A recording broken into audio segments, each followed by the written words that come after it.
El problema determinante de la educación son los maestros. Podemos tener la mejor infraestructura, podemos tener el mejor equipamiento, pero si no tenemos maestros calificados, no nos va a servir de nada, ni la infraestructura, ni la tecnología. Necesitamos invertir en tener los mejores maestros porque son ellos los que tienen que construir el futuro del país. Hoy se celebra el Día del Maestro y de las maestras en el Perú.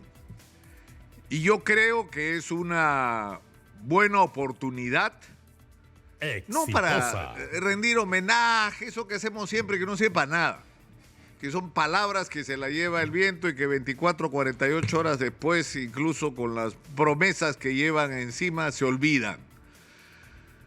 Sino es una extraordinaria oportunidad para reflexionar sobre la profunda crisis de la educación peruana y sobre el abandono que irresponsablemente se ha hecho de lo que es el instrumento fundamental para el progreso de cualquier país.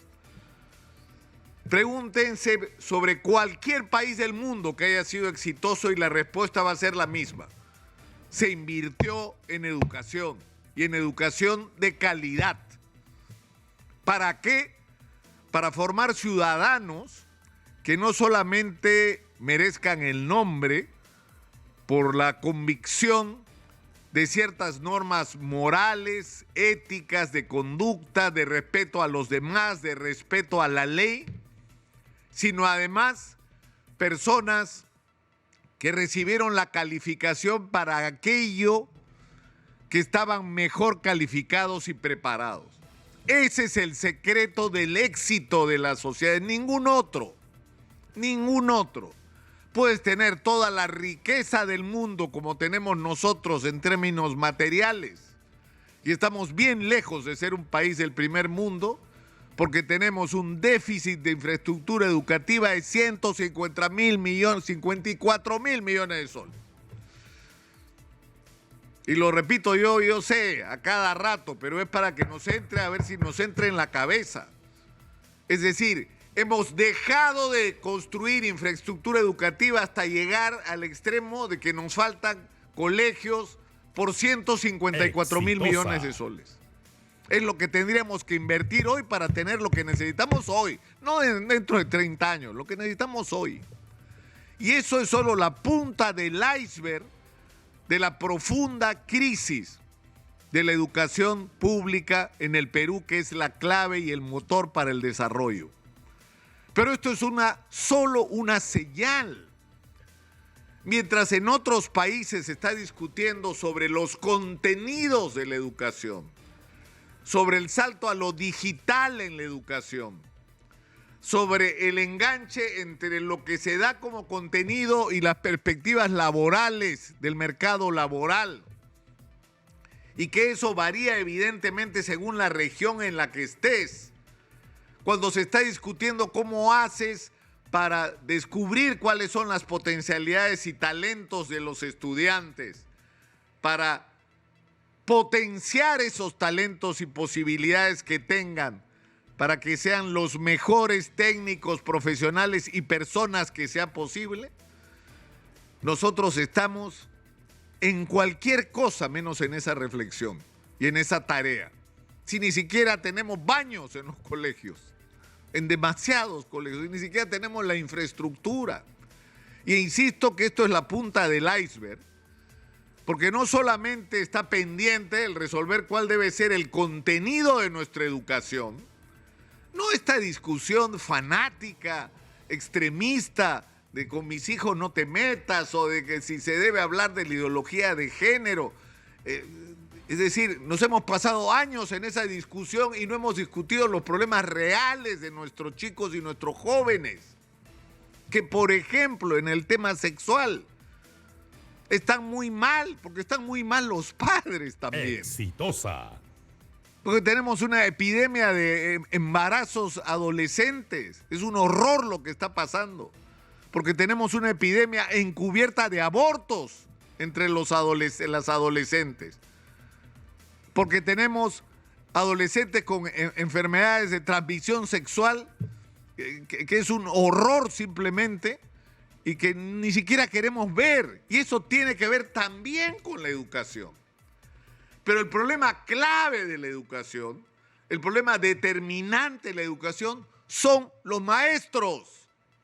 Podemos tener la mejor infraestructura, podemos tener el mejor equipamiento, pero si no tenemos maestros calificados, no nos va a servir de nada, ni la infraestructura, ni la tecnología. Necesitamos invertir en tener los mejores maestros porque son ellos los que tienen que construir el futuro del país.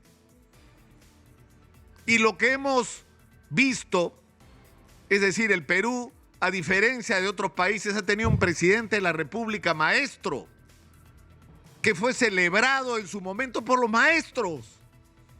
Fue considerado una reivindicación. Pero voy a ser muy crudo. Teníamos de presidente de la República un maestro que no conjugaba bien a la hora de hablar, que no podía construir un discurso por su mal manejo del lenguaje. Y lamentablemente él no es una excepción porque hay muchos maestros en el Perú en esa condición,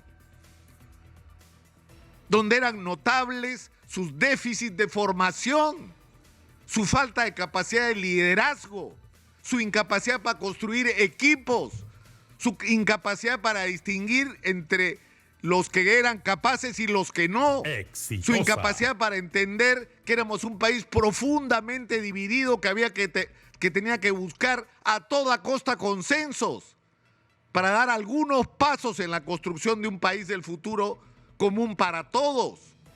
Pero no solamente eso, sino que fue tentado, y es mi opinión personal, finalmente arrastrado por las redes de corrupción.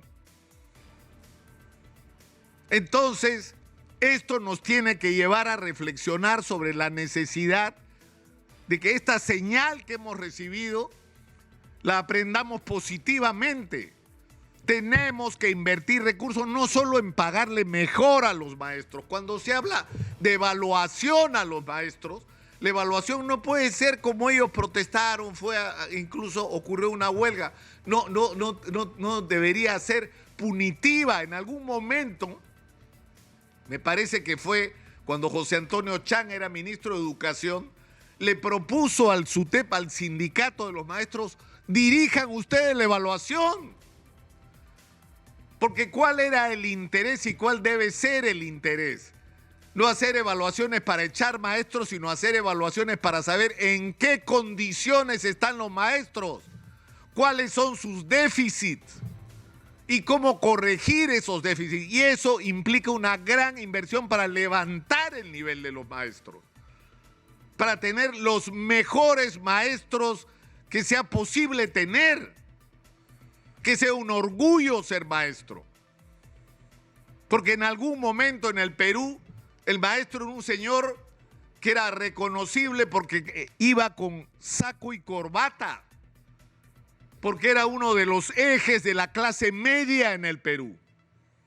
Y hemos pasado por toda una fase en que los maestros se han empobrecido y no solamente han cambiado su vestimenta, sino los lugares donde viven. Hay maestros que viven en lo que se llamaba asentamientos humanos porque no tenían recursos ni para pagar un alquiler. Maestros que tuvieron que participar en invasiones para darle una vivienda digna a sus hijos. Maestros que han tenido que hacer de taxistas, de vendedores ambulantes, de cualquier cosa para completar sus miserables ingresos y que su familia pueda comer decentemente. Y el precio que se ha pagado por eso es que han perjudicado su propia formación profesional y perfeccionamiento y por lo tanto la calidad de educación que están brindando. Y de eso son responsables quienes han conducido los destinos del país. Entonces yo creo que hoy, el Día del Maestro y de las maestras, debería ser una oportunidad para enrumbar las cosas en el sentido y en la dirección correcta con respecto al tema de la educación. No podemos seguir repitiéndonos todos los días que nos faltan 150.000 millones de soles en infraestructura y no dar una respuesta. No puede ser que nos repitamos todos los días, porque cuando nos jalan en la prueba PISA, cuando nos dicen que nuestros alumnos no tienen razonamiento matemático y no tienen comprensión de lectura, a quienes estamos evaluando no es a los alumnos, es a los maestros. Porque los maestros son los responsables del nivel de esos alumnos. Entonces hay que poner el acento ahí, invertir todo lo que sea necesario en la calificación, profesionalización, perfeccionamiento de nuestros maestros. Es la mejor inversión, no es un gasto, señores del Ministerio de Economía, es una inversión la que hay que hacer.